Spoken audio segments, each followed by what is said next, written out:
2 Lyft drivers in one day. David Risher, what's going on there? What are you doing about safety and security? Lyft driver killed, carjacked on Houston's south side, vehicle found in a ditch. Our hearts go out to this driver and the family. If there's anything we can do, please let us know and start a GoFundMe. I mean, this is a daily, it's not just a daily occurrence. It's like 2-3 times a day right now with Uber and Lyft.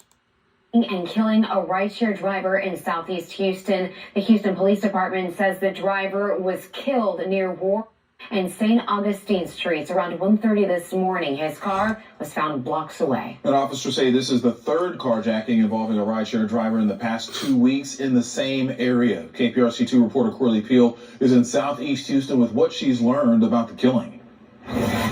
This is where the Lyft driver showed up this morning to find armed men who ultimately killed him before stealing his car. HPD says the driver was just trying to save money for his education.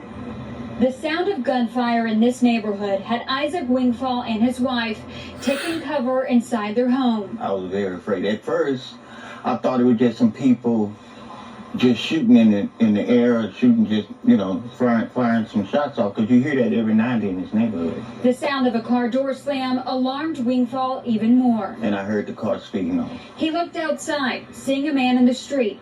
He and other witnesses rushed to help. Police say a Lyft driver was found with multiple gunshot wounds.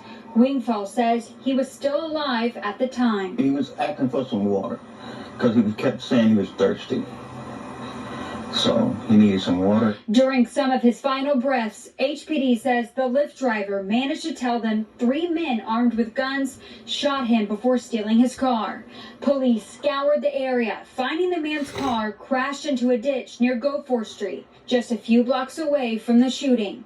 Wingfall, devastated to learn the driver died at the hospital. Me and my wife, we just started praying for him, hoping that he would make it. But he did make it.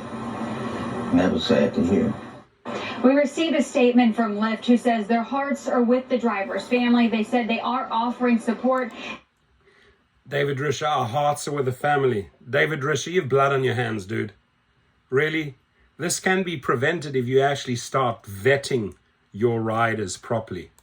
Working with police during this ongoing investigation. At this time, a description of those 3 suspects has not been released, but if you have any information, you're asked to contact HPD or Crime Stoppers. In Southeast Houston, Corley Peel, KPR.